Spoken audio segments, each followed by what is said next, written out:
भागवत जी कहते हैं कि आप खाने के 1.5 घंटे के बाद पानी पिएं, क्योंकि जठर के अग्नि के प्रभाव में खाना 1.5 घंटे तक रहता है। तो पानी कैसे पिए, कैसे पिए पानी? तो हमारे यहां पानी पीने के बहुत तरीके हैं। लोटा मुंह से लगाया, गट गट गट गट उतार लिया। गिलास मुंह से लगाया, गट गट गट गट उतार लिया। क्या ये तरीका?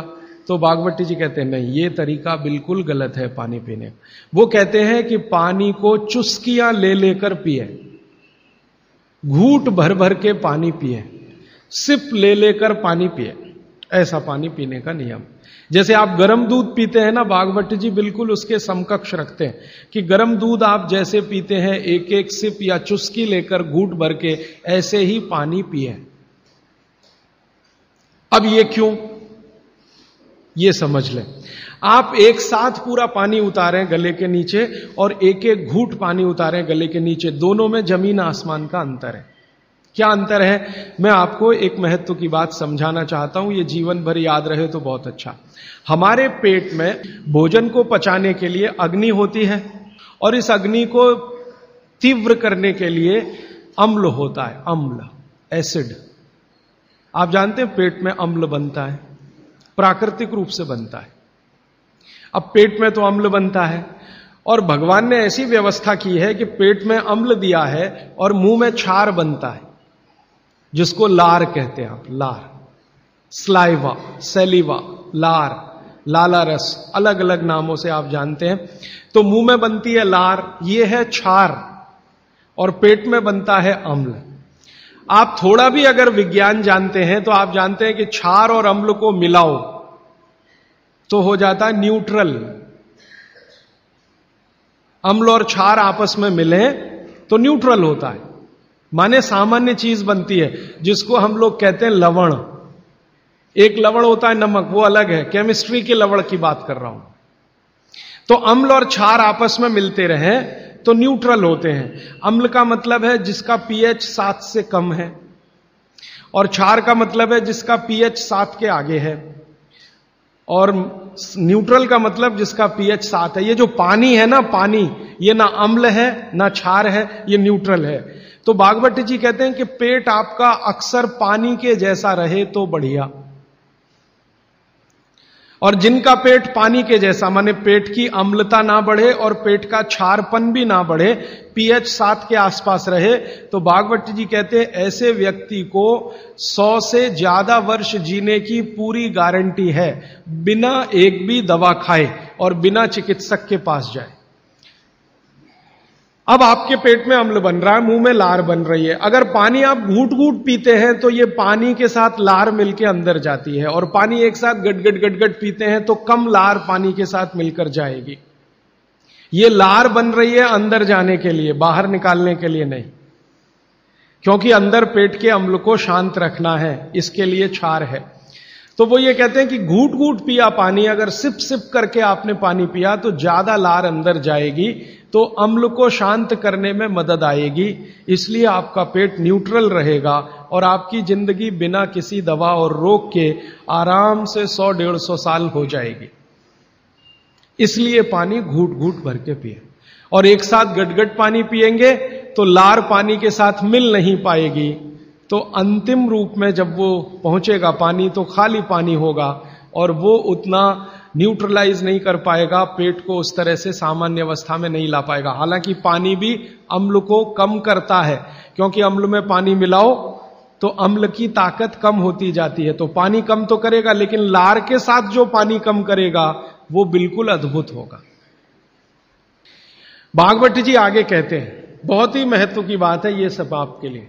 वो ये कहते हैं कि जो व्यक्ति सिप सिप करके पानी पिए, वो देखें जानवर कैसे पीते हैं। चिड़िया कैसे पानी पीती है? चिड़िया एक ड्रॉप उठाती है, आप ध्यान देना, चिड़िया एक ड्रॉप उठाएगी, फिर उसको ऐसे ऐसे मुंह में चलाएगी, फिर पिएगी, फिर दूसरी ड्रॉप उठाएगी, फिर ऐसे ऐसे चलाएगी, फिर पिएगी। ऐसे कुत्ता है, पानी को चाट चाट के पिएगा, शेर पानी को चाट चाट के पिएगा। ज्यादातर जानवर पानी को ऐसे ही पीते हैं। वो जानवर हमसे ज्यादा स्वस्थ हैं, किसी को डायबिटीज नहीं है, कोई ओवरवेट नहीं है। हाँ, किसी को डायबिटीज नहीं, कोई ओवरवेट नहीं, किसी को जॉइंट्स पेन नहीं, किसी को कुछ नहीं, क्योंकि वो पानी पीने का नियम जानते हैं। बाघभट्ट के पक्के चेले हैं ये सब जानवर, बिना बोले और बिना कहे। तो आप भी हो जाइए। बाघभट्ट जी कहते हैं कि पानी थोड़ा लीजिए, जैसे चिड़िया पीती है, उसको मुंह में चिड़िया ऐसे ऐसे करती है ना, घुमाती है, तो आप भी पानी को थोड़ा घुमाइए फिर पी जाइए। थोड़ा पानी लीजिए, मुंह में भरिए, पीजिए, फिर पानी भरिए, फिर भरिए, फिर पीजिए, ताकि इधर उधर की सब लार पानी के साथ मिलकर अंदर जाए। अब वो ये कहते हैं कि जो ऐसे पानी पी लेगा कोई रोग आने की संभावना नहीं, माने आपके सारे रोगों की एक दवा। तो मैंने ये एक्सपेरिमेंट शुरू किया, ये मैंने पढ़ा था 6 साल पहले। बाघभट्ट जी को मैंने 6 साल पहले पढ़ना शुरू किया, 3 साल पढ़ने में लग गया और 3 साल समझने में लग गया। तो 6 साल पहले मैंने ये सूत्र पढ़ा था। मैंने कहा यार कुछ लोग हैं जो बीमार हैं बहुत, मैंने कहा तुम करके देख लो। बाघभट्ट कह रहे गलत तो रिजल्ट आने वाला नहीं। तो आपको सुनकर हैरानी होगी, हमारे जो दोस्त हैं, सहयोगी हैं, जिनका वजन बहुत ज्यादा था, उन्होंने पानी सिप सिप करके पीना शुरू कर दिया और भोजन के 1.5 घंटे के बाद पानी पीना शुरू। ये 2 सूत्रों का ही परिणाम है कि सबके वजन पहले से आधे हो गए। एक तो मेरा दोस्त है जिसको मैं कभी आपके सामने खड़ा कर सकता हूं, 140 किलो का था वो, और 1.25 साल हो गया, लगभग अभी 1.5 साल है, अब 70 किलो का है, बिना कोई दवा खाए, बिना भोजन में कोई बदलाव किए, सिर्फ पानी पीने का तरीका बदला। फिर मैंने डॉक्टरों से बात की कि ये चक्कर क्या है, तो उन्होंने कहा बात सीधी सी ये है कि जो लार है ना, ये दुनिया की सबसे अच्छी औषधि है, इसकी मेडिसिनल प्रॉपर्टी सबसे ज्यादा है। आपने जानवरों को देखा होगा, उनको कभी भी कोई चोट लगे तो वो अपने लार से ही ठीक कर लेते हैं, चाट चाट के, क्योंकि उसमें मेडिसिन है। तो मनुष्य की लार में भी है। अब वो ये कहते हैं कि भारत के वो मनुष्य या स्त्रियां और पुरुष बहुत ही दुर्भाग्यशाली हैं जो इस लार को अंदर ले नहीं जा पाते। जैसे तंबाकू खाने वाले लोग थूकते ही रहते हैं, उसको थूकते ही रहते हैं, थूकते ही रहते हैं। गुटखा खाने वाले लोग, मावा खाने वाले लोग थूकते ही रहते हैं, थूकते ही रहते। तो डॉक्टर लोग कहते हैं कि वो जिंदगी की सबसे महत्वपूर्ण चीज को थूक रहे हैं, जिसको बनाने के लिए भगवान ने 1 लाख ग्रंथियां आपके मुंह में दी हैं। आप जानते हैं ये लार पैदा होने में 1 लाख ग्रंथियों का काम होता है। 1 लाख ग्रंथियां हैं जो रात दिन आपके लिए लार बनाती हैं, और आप गुटखा खा खा के उसको थूकते रहते हैं। तो सड़क तो खराब करते ही हैं, अपने को उससे ज्यादा खराब करते हैं। तो मेरी हाथ जोड़कर विनती है कि आप में से कोई लार थूकने वाला हो, थूकने वाला आदमी, ये तो बाघभट्ट जी की डिक्शनरी में नहीं है। वो कहते हैं कि एक ही कंडीशन में आप कुछ थूक सकते हैं, जब कफ बहुत बढ़ा हुआ हो, तभी, बस। उसके अलावा दूसरी कोई कंडीशन नहीं कि आप थूकें। तो यहां तो बिना कफ बढ़े हुए तंबाकू खा खा के, गुटखा खा खा के थूक रहे हैं। तो ये थूकना नुकसानदायक है। गुटखा तो नुकसानदायक है ही, तंबाकू तो और भी नुकसानदायक है, उससे भी ज्यादा थूकना, तो मत थूकिए। तो फिर आप कहेंगे जी पान खाएं, तो पान खाने के लिए नियम बताया, बहुत माइक्रो लेवल पे कैलकुलेशन है बाघभट्ट जी। वो कहते हैं कि पान खाओ तो कत्था मत लगाओ, बिना कत्थे का पान खाओ, थूकने की गरज ही नहीं, क्योंकि जो भी खाओगे वो चूना है, कैल्शियम है, तो अंदर जाएगा, और वो कैल्शियम क्या क्या अद्भुत काम करेगा वो कल बताने वाला हूं मैं। तो वो कहते हैं कि पान भी खाना है तो थूकना नहीं है, कत्था है तो थूकना पड़ेगा, कत्थे बिना ही पान खाओ। माने हमारे पुराने पूर्वज और बुजुर्ग जो तंबाकू का नहीं, कत्थे का नहीं, सिर्फ चूना लगा के जो पान खाते हैं, वो बाघभट्ट के चेले सब के सब शिष्य उनके। तो वो कहते हैं पान भी खाना तो थूकना नहीं है, जो मुंह में लार के साथ पान है वो अंदर ही जाए, क्योंकि पान और चूना दोनों ही मेडिसिन है। एक वातनाशक है और दूसरा पित्तनाशक है, और कफ का भी नाश करता है। पान तो पित्त और कफ दोनों का नाश करता है, और चूना वात का नाश करता है। तो वो कहते हैं कि पित्त और कफ का नाश कर दिया पान ने, चूने ने कर दिया वात का, तो वात पित्त कफ तीनों ही संतुलित हैं, तो पान खाके तो जिंदगी भर निरोगी रह सकते। ये है। तो आपको पानी पीना है घूट घूट भर के, ताकि ज्यादा लार अंदर जाए, और पानी को बच्चों की तरह से मुंह में घुमाइए, जैसे बच्चे अक्सर करते हैं ना, वो बहुत अच्छी क्रिया है। ठीक है, अब आगे चलता हूं। आगे का एक सूत्र है भागवत जी का कि पानी कभी भी पिए तो ठंडा ना पिए। पेट को दुरुस्त रखने के लिए ही है ये सारे सूत्र आज जो मैं कह रहा हूं। पानी जब भी पिए तो ठंडा ना पिए। कैसा पानी पिए जी? तो वो कहते हैं कि आपके शरीर का तापमान देखें, उसके अनुसार के तापमान का ही पानी पिए, माने शरीर के तापमान के बराबर का पानी पिए, माने गुनगुना पानी पिए। गुनगुना शब्द है। एक शब्द कोमट, कोमट शब्द गुजराती है नहीं, मराठी है शायद। हाँ, गुनगुना पानी पिए। नवसे का पानी कहते हैं राजस्थान में, नवसे का हल्का गरम गुनगुना पानी पिए। कभी भी पानी की गर्मी शरीर के तापमान के ऊपर ना हो, ऐसा पानी पिए। तो अब आपका शरीर का तापमान है 37 डिग्री, तो 37 डिग्री अगर आप पानी को लेके जाएंगे तो वो गुनगुना ही होता है। रूम टेम्परेचर के ऊपर रहता है, बॉडी टेम्परेचर के बराबर रहता है। तो ऐसा पानी पिए, गुनगुना ही पानी पिए। क्यों? अभी मन में प्रश्न आएगा क्यों? हम तो जी ठंडा पानी पीते हैं, फ्रिज का पानी पीते हैं, बर्फ डाला हुआ पानी पीते हैं। तो भागवत जी इसको बहुत अच्छे से समझाते हैं और आधुनिक विज्ञान का इसमें मैं जोड़कर आपको समझाता हूं। आप अगर ठंडा पानी पी रहे हैं, कल्पना करिए, तो पानी क्या करेगा? पेट में जाएगा सीधा सीधा और पेट को ठंडा बनाएगा। जिसका जैसा गुण है वही तो करेगा ना। बर्फ का गुण है ठंडा करने का, तो बर्फ डालकर पानी में आप पी रहे हैं, तो बर्फ का गुण वो पानी में आ गया। अब पानी आपके पेट को ठंडा करेगा। अगर पानी ने पेट को ठंडा किया तो अगर पेट ठंडा हो गया पानी के असर में, तो शरीर ठंडा हो जाएगा, क्योंकि शरीर के सारे ऑर्गन पेट से ही जुड़े हुए हैं, चाहे वो आपका हार्ट हो, चाहे किडनी हो, चाहे लीवर हो। और अगर शरीर ठंडा हो गया तो जय राम जी की, जाइए यमराज के पास, यहां फिर आपके लिए कुछ नहीं है। तो पानी अगर पेट में गया और उसने पेट को ठंडा कर दिया, तो आप ठंडे हुए तो मर जाएंगे, मृत्यु आएगी। तो कभी भी ठंडा पानी ना पिए, एक विश्लेषण। दूसरा विश्लेषण कि अगर पानी आपने ठंडा पिया और आपका पेट जीवित है, जीवित होने से मतलब फंक्शनल है, काम अच्छे से कर रहा है, तो तुरंत पेट उस पानी को गर्म करने पर लगेगा। आपका जो जठर स्थान है ना, वो तुरंत उस पानी को गर्म करने पर लगेगा। तो पानी को गर्म करने के लिए उसको अतिरिक्त ऊर्जा की जरूरत पड़ेगी, और अतिरिक्त ऊर्जा उसको रक्त में से आएगी। तो शरीर के सब हिस्सों का रक्त पेट की तरफ जाएगा। थोड़ी देर के लिए शरीर के सारे हिस्सों का रक्त जो पेट की तरफ गया है, उसने बाकी हिस्सों में रक्त की कमी कर दी। मान लीजिए हृदय का रक्त पेट में चला गया, ब्रेन का रक्त पेट में आ गया, क्योंकि ब्रेन का सबसे पहले आता है, क्योंकि ग्रेविटी का फोर्स है ना, काम करता है, तो ब्रेन का सबसे पहले आता है, हृदय का उसके बाद आता है। दूसरे अंगों का रक्त सब पेट की तरफ गया, तो बाकी अंगों को रक्त की कमी आई।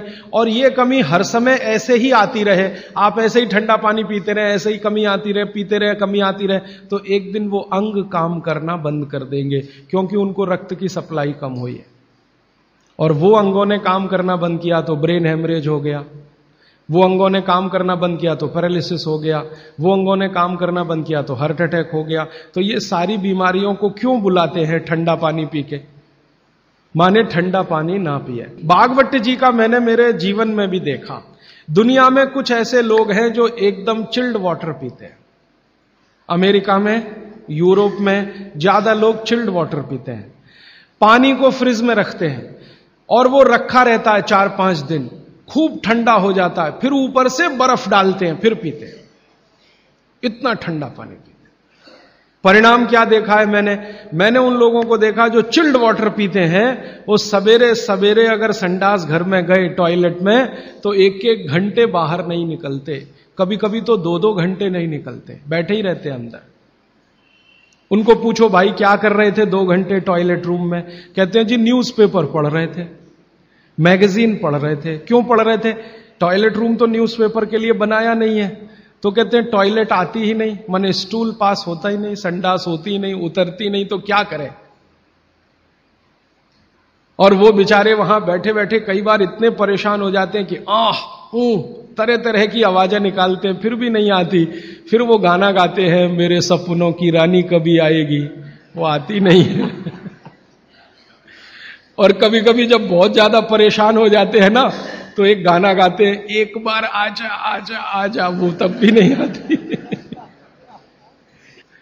ये है समस्या। माने मैं कहना यह चाहता हूं कि जो लोग बहुत ठंडा पानी पिएंगे उनको एक बीमारी है, वो है कॉन्स्टिपेशन, कब्जियत, कोष्ठबद्धता, बद्ध कोष्ठ होना। कॉन्स्टिपेशन का मतलब आपकी जो इंटेस्टाइन है ना, लार्ज इंटेस्टाइन, वो एकदम ऐसी संकुचित हो गई, ऐसे रहना चाहिए उसको, वो हो गई संकुचित। ये ठंडे पानी का असर है। तो अगर आपकी लार्ज इंटेस्टाइन ऐसी हो गई तो आपकी जिंदगी भी ऐसी ही हो जाएगी। इसलिए कभी भी ठंडा पानी ना पिए। अब परसों एक बात मैंने कही थी कि फ्रिज का रखा कुछ ना खाएं, तो ये पानी भी उसी का हिस्सा है। फ्रिज का रखा हुआ पानी ना पिए, बर्फ डाला हुआ पानी ना पिए, आइसक्रीम कभी भी ना खाएं क्योंकि वो भी ठंडी है। और मैं आपको एक विनम्रता पूर्वक कह देता हूं, वो बात वैसे आगे आएगी। भागवत जी कहते हैं कि दो विरुद्ध चीजें एक साथ ना खाएं कभी भी, तो गर्म भोजन और ठंडी आइसक्रीम कभी ना खाएं। अक्सर मैं शादियों में, बारातों में जाता हूं तो वहां मैंने देखा है कि भोजन गर्मा गर्म कराएंगे, अंत में आइसक्रीम जरूर खिलाएंगे। सर्वनाश, बुला बुला के हमारा सत्यानाश करते हैं। इनविटेशन देकर बुलाएंगे, आओ हमारे यहां मेहमान बनकर, तो पहले गर्म खाना खाओ, पीछे से ठंडी आइसक्रीम खाओ, ना मरो तो जल्दी मर जाओ। ऐसा आजकल आतिथ्य इस देश में चल रहा है। पहले कहते थे अतिथि देवो भव, अभी अतिथि दुश्मन भव। तो ये जो ठंडे होने की बात है, ये यहीं पर मैंने आपको जोड़ दी है। वैसे ये कल भी आने वाली है, परसों सॉरी।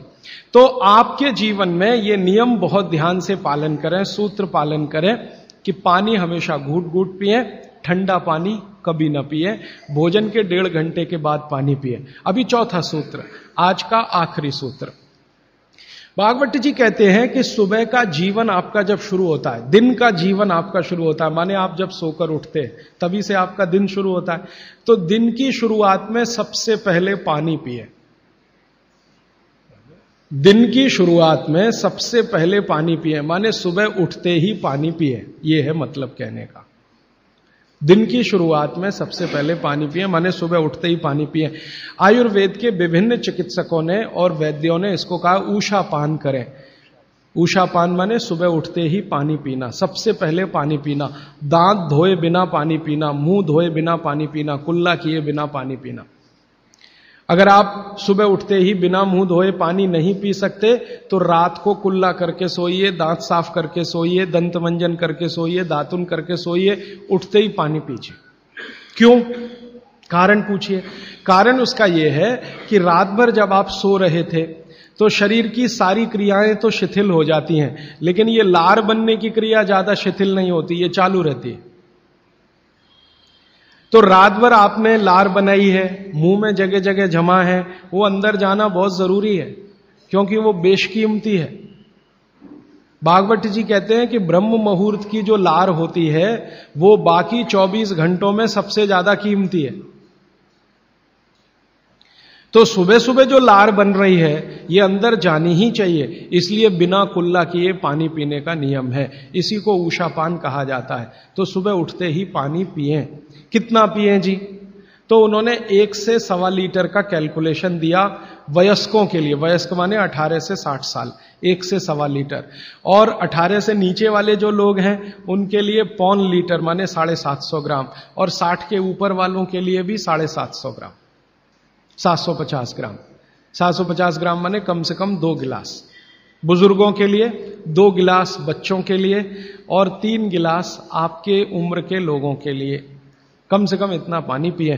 पीने का तरीका मैंने बता दिया, वो घूट घूट सिप सिप करके ही पीना है, मुंह में घुमा घुमा के पानी पीना है।